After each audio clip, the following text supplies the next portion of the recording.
బొల్లారంలో 56 లక్షలకే gated కమ్యూనిటీలో 2 BHK flat. Just call. పశ్చిమాసియా నిప్పుల కుంపటిగా మారింది. ప్రాంతీయ యుద్ధం అంచున నిలిచింది.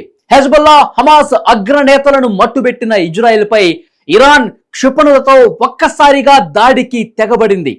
టెల్ అవీవ్, జెరూసలం లక్ష్యంగా మంగళవారం రోజు రాత్రి సమయంలో ఒకేసారి 180 క్షిపణుల్ని ప్రయోగించింది.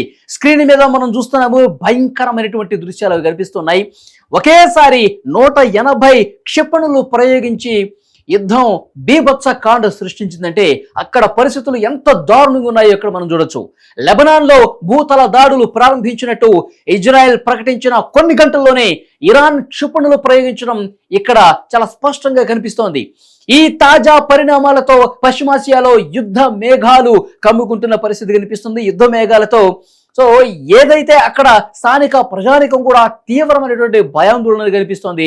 ఈ యుద్ధం ఎటువైపు దారితీస్తుంది, ఇలాంటి భయంకరమైనటువంటి పరిస్థితులు రాకూడదు అని చెప్పి అనుకున్నటువంటి పరిస్థితుల్లో ఉన్న నేపథ్యంలో మళ్ళీ యుద్ధం తీవ్ర రూపం దాలుస్తున్నటువంటి ప్రస్తుత పరిస్థితుల్లో ఇక భవిష్యత్ పరిణామాలు ఏ విధంగా ఉంటాయి, ఇది మూడో ప్రపంచ యుద్ధానికి దారి తీస్తుందా అన్న ఒక ఆందోళన ప్రతి ఒక్కరిలో కూడా కనిపిస్తోంది.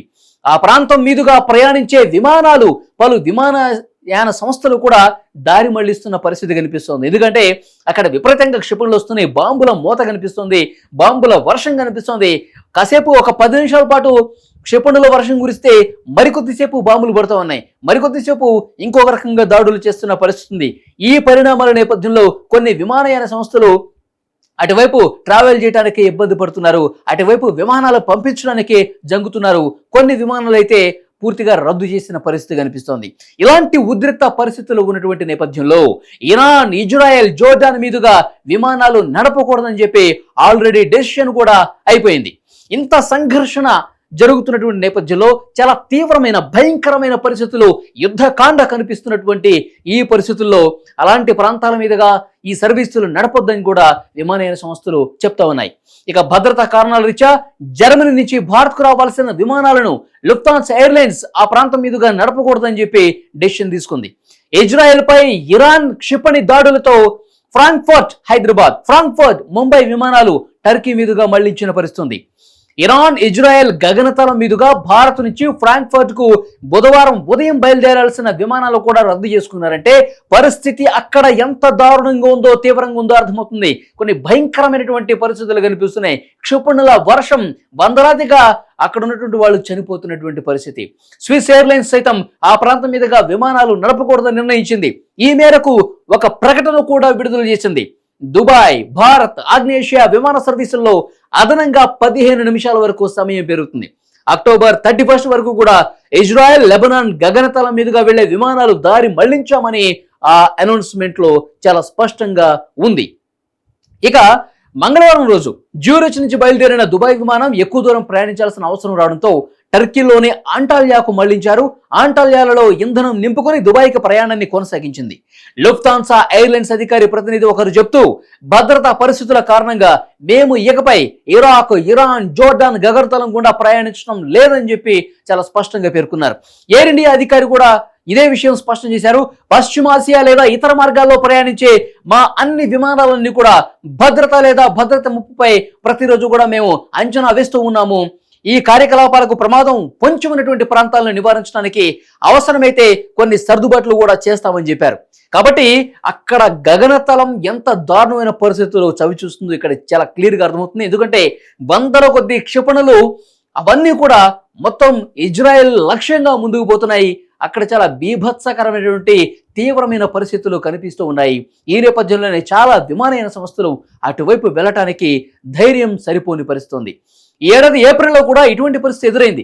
పశ్చిమాసియా మీదుగా ప్రయాణించే విమానాలకు తీవ్ర అంతరాయం ఏర్పడింది. GPS వ్యవస్థ జామ్ కావడంతో విమానాలు నడిపే పైలట్లు కూడా అక్కడ చాలా కష్టతరమైనటువంటి పరిస్థితులు ఎదుర్కొన్నారు. మొత్తం ఓవరాల్ గా ప్రస్తుతం యుద్ధం గురించి చూసుకుంటే కనుక ఒకళ్ళ మీద ఒకళ్ళు విమర్శలు, ప్రతి విమర్శలు ఎక్కువ పెడుతున్నటువంటి పరిస్థితి కనిపిస్తోంది. ఇజ్రాయెల్ ప్రతీకార దాడులు చేసే అవకాశం చాలా స్పష్టంగా కనిపిస్తుంది. ఎందుకంటే ఇరాన్ కొన్ని వందల మిసైళ్లు, రాకెట్లు, బాంబుల వర్షం కురిపించి ఇబ్బంది పెట్టినటువంటి నేపథ్యంలో ఇజ్రాయెల్ కూడా అంతే తీవ్రంగా ప్రతిఘటించే అవకాశం కనిపిస్తుంది. ఇజ్రాయెల్కు సపోర్ట్ చేసే దేశాలు కూడా కొన్ని ముందుకొచ్చే అవకాశం కనిపిస్తుంది. అదే కనుక జరిగితే ఇరాన్కు సపోర్ట్ చేసేటువంటి దేశాలు కూడా ముందుకొచ్చి మొత్తం కూడా బలుక్కొని ఒక బీభత్సమైనటువంటి యుద్ధం చేస్తే గనక ఇప్పటికే పరిస్థితులు చాలా వరకు దిగజారిపోయిన పరిస్థితి కనిపిస్తుంది. ఈ యుద్ధం వల్ల ప్రపంచవ్యాప్తంగా చాలా భయంకరమైనటువంటి పరిస్థితులు కనిపిస్తున్నాయి.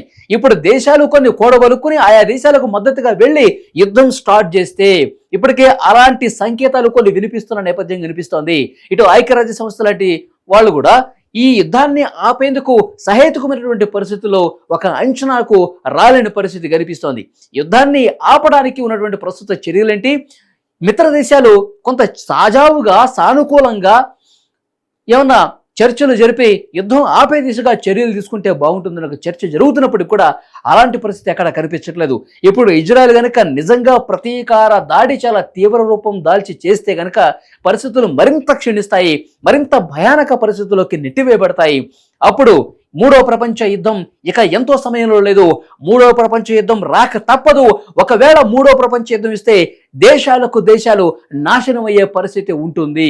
ఇలాంటి వార్తలు కూడా వస్తున్న నేపథ్యంలో ఒక భయానకమైనటువంటి పరిస్థితుల్లో ప్రపంచం నెట్టివేయబడుతుందని ఒక సంకేతం వినిపిస్తుంది. చూద్దాం, ఈ యుద్ధం నిజంగా జరిగే అవకాశం ప్రస్తుతం తీవ్రంగా కనిపిస్తుందా? మూడో ప్రపంచ యుద్ధానికి దారితీసే పరిస్థితి రాకుండా ఎలాంటి ప్లాన్స్ ముందుకు తీసుకురాబోతున్నాయి మిత్ర దేశాలు? ఇవన్నీ కూడా చూడాల్సిన అవసరం ఉంది.